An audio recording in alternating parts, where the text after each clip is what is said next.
సద్గురుభ్యో నమః. యువ సామ్రాట్, పారలౌకిక విద్యా విశారదుడు, క్షరాక్షర వివేచన విద్యా సంపన్నులు, పరిపూర్ణ బోధస్థితి పురుషోత్తములు, అభినవ శివరామ దీక్షితులు, శ్రీమద్ రాజాదిరాజ మహారాజ రాజ యోగీంద్ర చంద్రులు, పరిపూర్ణ ప్రబోధ విశిష్ట సోపాన క్రమ ప్రవచనాచార్యులు, నిత్య నూతన పరిపూర్ణ ప్రబోధ సత్యవ్రతాచార్య సౌమ్యులు, అచల బోధ వాంగ్మయ వాచస్పతి శ్రీ శ్రీ శ్రీ పూర్ణానంద బ్రహ్మానందార్య సద్గురుభ్యో నమో నమః. శ్రీ బృహద్వాదిష్ట సిద్ధాంత నిర్ధారణోద్ధారకులకు జై. గురుగారు ఇప్పుడు త్రివిజ దీక్షలు, త్రివిజ ప్రసాదాలు అనే సబ్జెక్టు చెప్పుచున్నారు. జై గురుదేవ.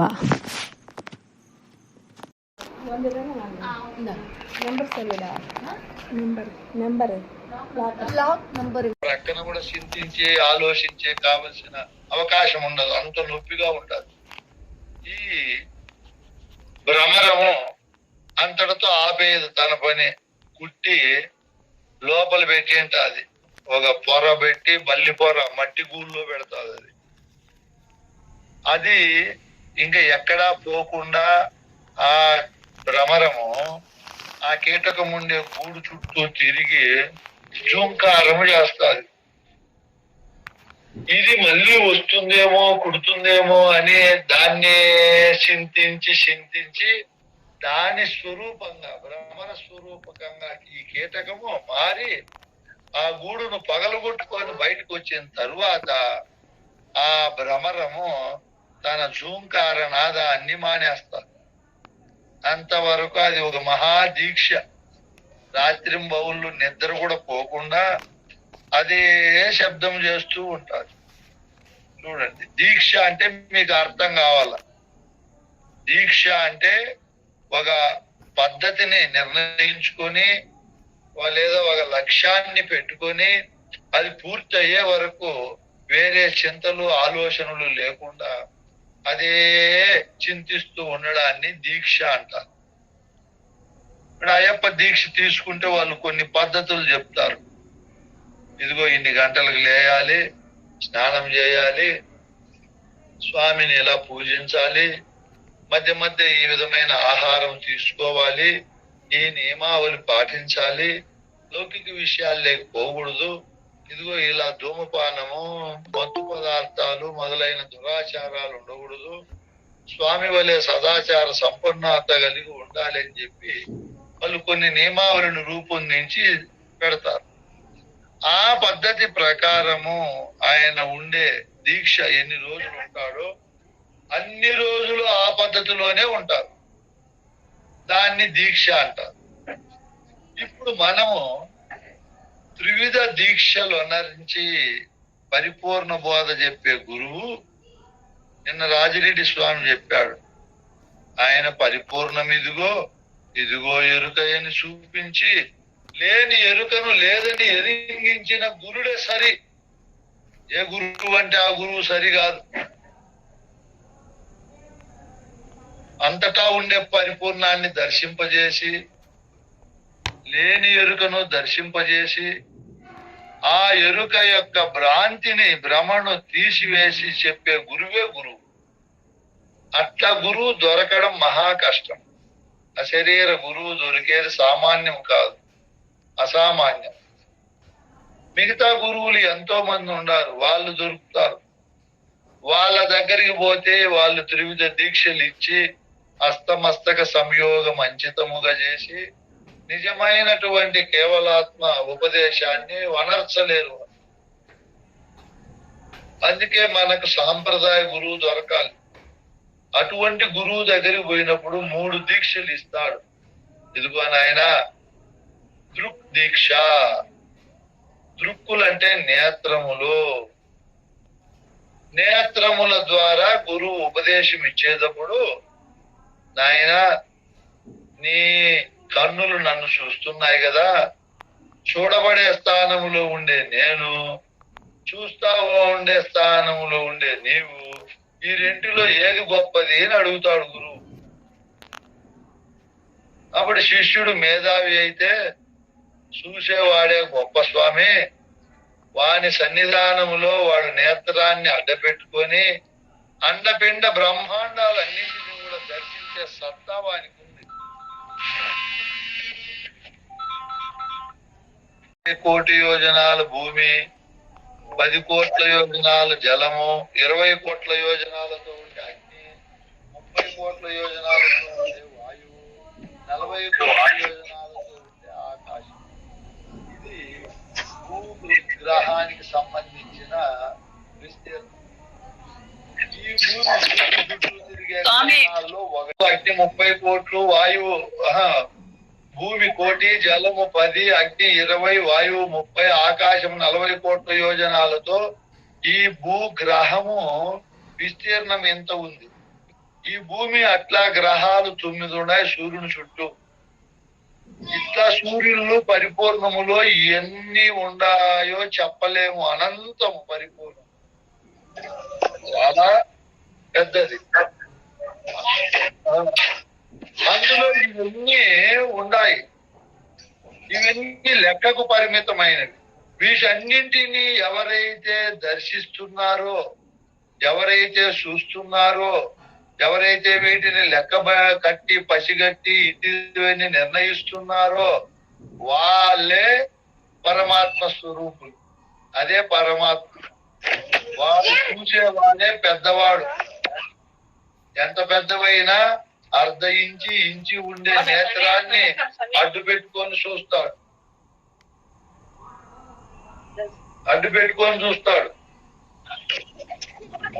చూడబడే స్థానంలో ఉండే ఈ విషయం అంతా కూడా చూసేవానికి అల్పంగా ఉంటారు.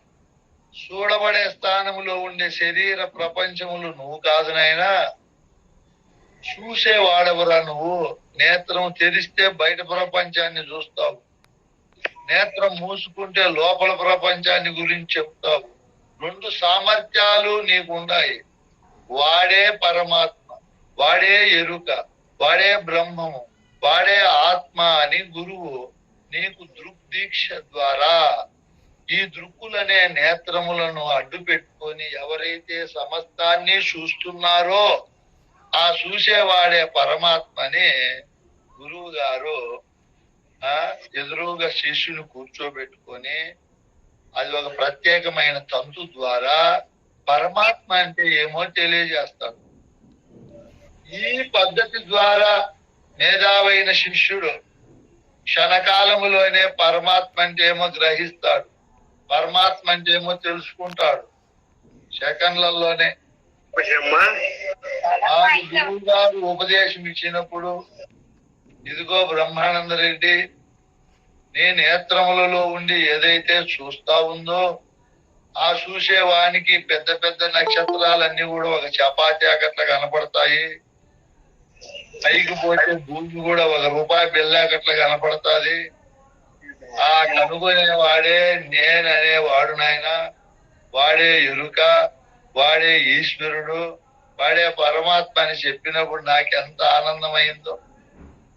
దృగ్దీక్ష ద్వారా ఆహా నేను పరమాత్మను కదా అని సంతోషపడి 12 సార్లు స్వామికి నమస్కారం చేసిన. ఆ రోజుల్లో ₹100 దక్షిణిచ్చి కఠిన అభ్యాసాలు లే, కాలయాపనలే, ఖర్చులే, క్షణాల్లోని గురువు ఈ నేత్రముల ద్వారా ఏదైతే చూసి సమస్తాన్ని తెలుసుకుంటా ఉందో అదే నీ స్వరూపమని ఆ చేపను ఉపమానంగా చెప్పి చూడాయన అంటానే నేను దేహాత్మ బుద్ధితో దేహమే నేనని దేహ స్వరూపములో ఘనీభవించి ఉండే నాకు గురువు గారు పగలగొట్టాడు తన చూపు ద్వారా. పగలగొట్టి ఆ గురు స్వరూపము ఏదైతే ఉందో ఆ స్వరూపము నీవే నాయనా, నాకు నీకు భేదము లేదు నాయనా అని తన స్వస్వరూపాన్ని నాకు తెలియజేసి ముగ్ధుణ్ణి చేశాడు మహనీయుడు. ఎంత ఆనందపడ్డానో మానవోపాధికి రావడము, నా స్వరూపాన్ని తెలుసుకోవడము. నేను పరమాత్మను, నేను జీవుడను కాదు, పాపిని కాదు, మనిషిని కాదు, నేను దేవుడును కాదు, యక్షుడును కాదు, కిన్నెర కింపురుష ఏది కాదు, నేను సాక్షాత్ పరమాత్మనని నాకు ఆ రోజు బాగా అర్థమైపోయింది. ఎంత ఆనందపడ్డానో. నేను అంత క్లాసులు పెట్టి ఖర్చు పెట్టి చేసిన దానికి ఫలం ఫలించింది. ఇట్లా గురువు ఉపదేశం ఇచ్చే క్రమంలో నువ్వు పరమాత్మ అని చెప్తాడు. రెండవది మనకు అర్థం కాకపోతే నాయనా బ్రహ్మానంద రెడ్డి కళ్ళు మూసుకోమని నా తలపైన చేయి పెట్టాడు స్వామి. ఇప్పుడు నీ తలపైన ఏముంది నాయన అని అడిగాడు. చెయ్యి ఉంది స్వామి అన్నాను. నీకెవరు చెప్పినారప్ప అన్నాడు. నాకు నేనే చెప్పాను స్వామి, ఎరుకనే అన్నాను. శబాసురా, మంచి సమాధానం చెప్పావు. ఎవరూ చెప్పాలా, దానికి అదే చెప్పింది. అట్లా ఏ వస్తువు అయితే చెప్తా ఉందో స్పర్శ ద్వారా తెలుసుకొని ఆ విధంగా తెలుసుకుంటా ఉండేది తెలివే పరమాత్మ. బ్రహ్మ నువ్వు పరమాత్మవై ఉన్నావని స్పర్శ దీక్ష ద్వారా నాకు తెలియజేశాడు. దృక్కుల్లో ఉండి ఏదైతే సమస్తాన్ని తెలుసుకుంటా ఉందో అదే ఇప్పుడు స్పర్శ ద్వారా తెలుసుకొని చెప్తా ఉంది నాయనా. అదే పరమాత్మ అంటానే నాకు ఇంకా దగ్గరగా అర్థమైపోయింది. ఆహా, నేను ఈ విధంగా ఎరిగేవాడను. శరీరము ప్రపంచాలు నాకు తెలియబడే స్థానంలో ఉండే జడమైన వస్తువులు, నేను అజడమైనటువంటి పరమాత్మనని నాకు తెలిసిపోయింది. ఇంతటితో ఈ మందబుద్ధి కలిగిన వాడు అర్థం చేసుకుంటాడో చేసుకోడోనని మళ్ళీ నాకు ఇప్పుడు వాగ్దీక్ష ఇచ్చాడు. ఇదిగో నేను మాట్లాడే మాటలను వాక్కులు అంటారు. కొన్ని అక్షరాలు కలిస్తే ఒక పదము, కొన్ని పదాలు కలిస్తే ఒక వాక్యం అవుతుంది. ఇట్లా వాక్యాల ద్వారా గురు నాకు దీక్ష ఇచ్చాడు. నేనెవరినైనా అన్నాడు. నువ్వు పలానా గురు స్వామి అన్నాను. మాదే ఊరు అన్నాడు. పలానా ఊరు అన్నాను. అన్ని అడిగినాడు ఇట్లా ప్రశ్నలు. ఇట్లా నేను అడిగేదానికి నీలో ఉండి ఎవరైతే సమాధానం ఇస్తున్నారో, ఎవరుంటే నువ్వు సమాధానం ఇవ్వగలవో, ఎవరుంటే నేను అడిగే ప్రశ్నలకు అర్థము భావము యుక్తిగా జోడించగలుగుతావో వాడే నాయన పరమాత్మ అని చెప్పాడు. వాక్కుల ద్వారా, నేను చెప్పే మాటల ద్వారా నీలో ఎవరైతే ఉండి తెలుసుకుంటున్నారో, ఎవరు ఉంటే ఈ మాటల్లో భావజాలాన్ని అంతా మూటగట్టుకోగలుగుతారో, ముందు పరుచుకోగలుగుతారో, అర్థము చేసుకోగలుగుతారో ఆయనే పరమాత్మని ఈ మూడో దీక్ష ద్వారా చెప్పాడు. ఇంతటితోనే అర్థము కాదని కీటకాన్ని తెచ్చి మట్టి గూళ్ళో పెట్టి భ్రమరము కుట్టి కుట్టి అరచి అరచి ఎట్లా భ్రమర రూపకంగా మారుస్తుందో ఆ కీటకాన్ని, అది ఎక్కడ ఆకుల పైన సంచరించేది, అట్లా దాన్ని తీసుకొని వచ్చి గురువు గారు దానికి కుట్టి ఇది కాదురా నీ స్వరూపం అని మనం దేహాత్మ బుద్ధితో మట్టిలో నడిచే మనకు బోధ రూపకంగా గురువు పుట్టి, ఇదిగో నువ్వు పరమాత్మవురా, ఈ దేహం అనే ఆవరణాన్ని నడిపించేవాడవు, అట్లే ప్రపంచాన్నంతా నీ వంటి శక్తి స్వరూపమే నడిపిస్తా ఉంది, దానికి నీకు భేదము లేదని ఇట్లా వాక్కుల ద్వారా గురువు చెప్పి చెప్పి మనకు నీవే పరమాత్మ అని తెలియజేశాడు. చూడండి, గురువు గారిచ్చే 3 దీక్షల వల్ల ఎవరికైతే అర్థమవుతుందో వాళ్ళు ఇంకా పరమాత్మ స్థానం లేకపోతారు. ఓహో, సూర్యునికి కన్నులు లేవు, చూసేవాడు లేడు, వస్తువేమో ఉంది. అట్లే మాట్లాడలేడు. అడిగితే సూర్య స్వామి కుమారా, మనకు సూర్యుడు కుమారుడు అవుతాడు. ఎట్లమ్మా?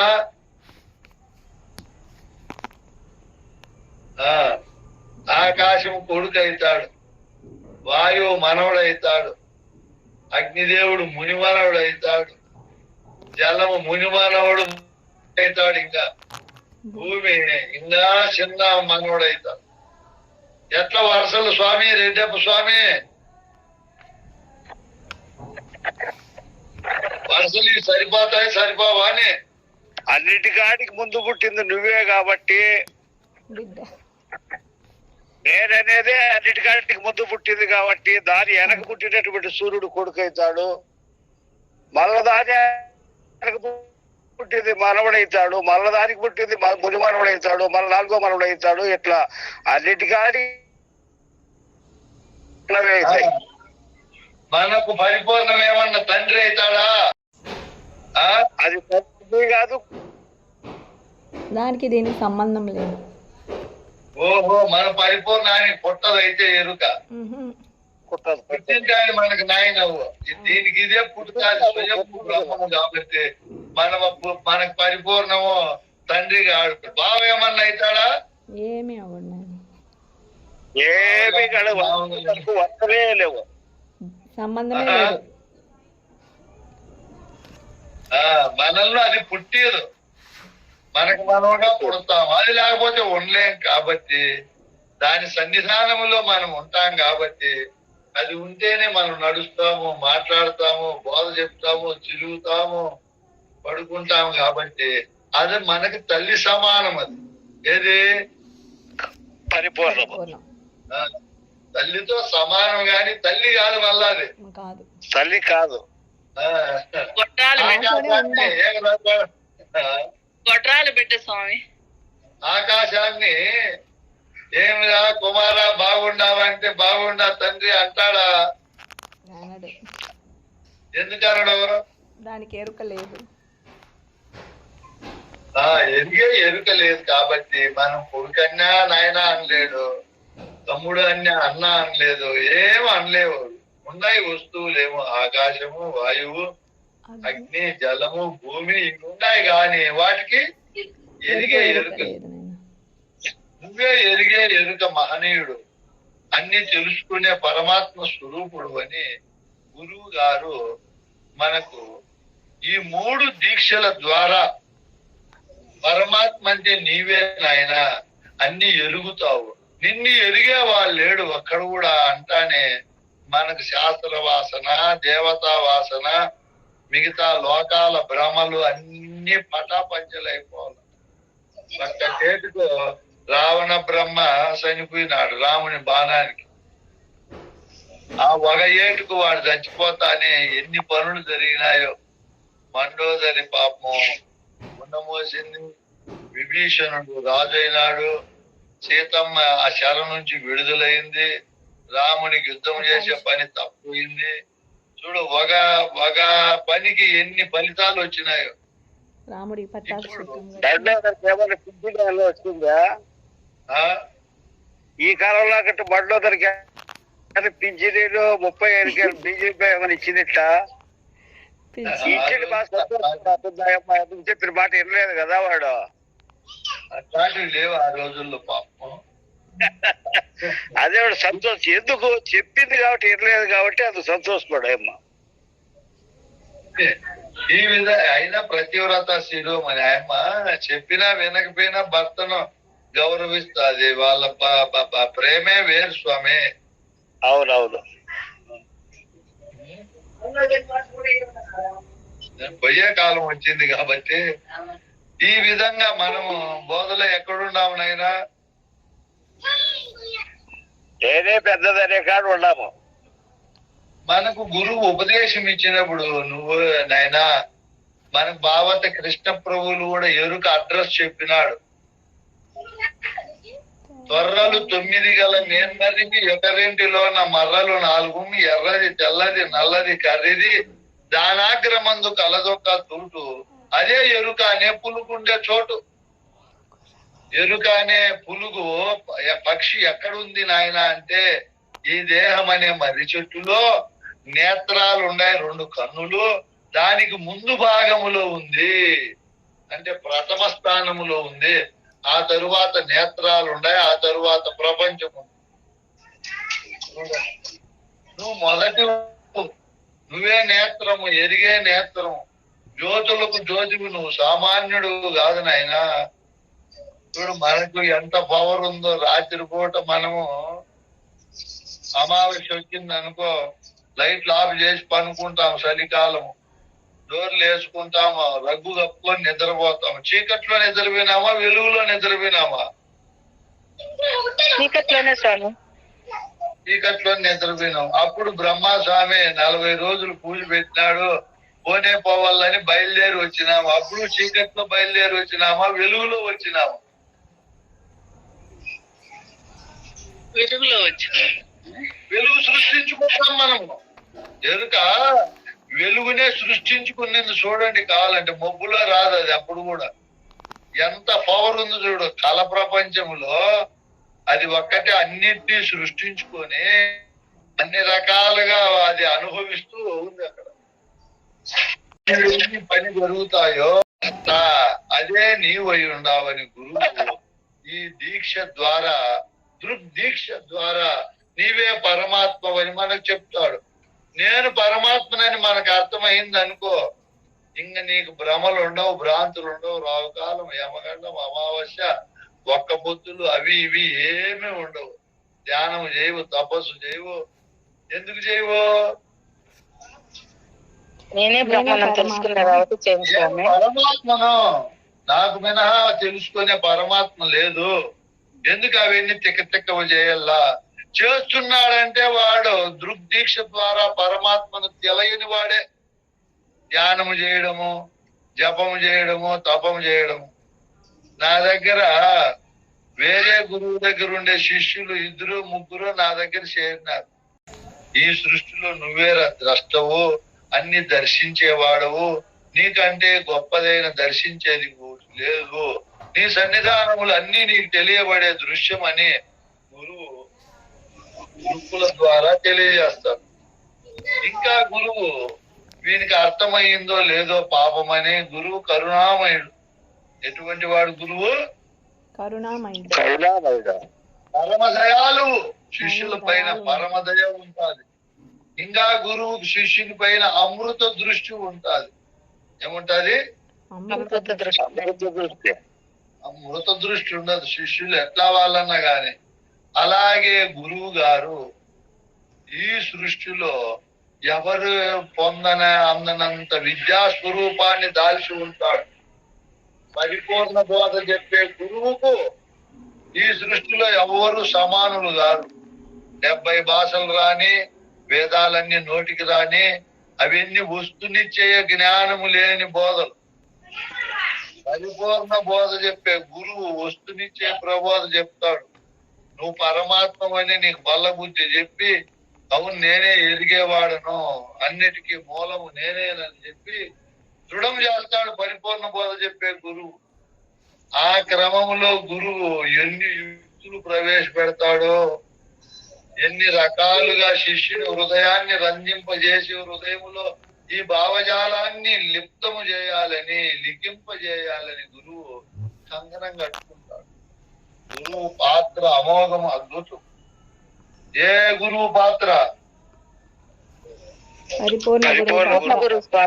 మిగతా గురువుల దగ్గరికి పోతే ఏదో మంత్రం చెప్పి 12 ఏళ్ళు అనుకో గొప్ప నువ్వు అంటారు. మంత్రార్థం చెప్పమంటే చెప్పరు. వాళ్ళకి తెలిసింటే కదా పాపం. పరిపూర్ణ బోధ చెప్పే గురువు అతి తక్కువ సమయంలోనే ఎదుగో నీ స్వరూపం ఇది, నీవు లేనిది, నువ్వు కానిది, నేను ఒకటి ఉంది నాయన అని దానికి పరిపూర్ణం అని పేరు పెట్టి చూపిస్తాడు గురువు. సామాన్యుడు కాదు. ఇటువంటి క్రమంలో గురువు శిష్యుని యొక్క విద్యాభివృద్ధికి, శిష్యుని యొక్క పూర్ణ స్థితిగతుల పెరుగుదలకు గురుని పాత్ర అమోఘము, అద్భుతం, వెలకట్టలేనట్టు. ఇంకా గురువు గారు 2 దీక్షల తరువాత 3వ దీక్ష ఇస్తాడు, వాగ్దీక్ష. ఈ వాక్కులలో గురువు శిష్యుని విద్యాభివృద్ధిని కోరి ఉన్నత విద్యా ఫలాలు అనుభవించాలనే సుసంకల్పంతో గురువు గారు ఆ శిష్యునికి ఇప్పుడు 3వ దీక్ష ఇస్తాడు. అదే వాగ్దీక్ష. ఏం దీక్ష? వాగ్దీక్ష ఎలా ఇస్తాడు, తద్వారా నువ్వు పరమాత్మని ఎలా చెప్తాడు రేపు చెప్పుకుందాం నాయన.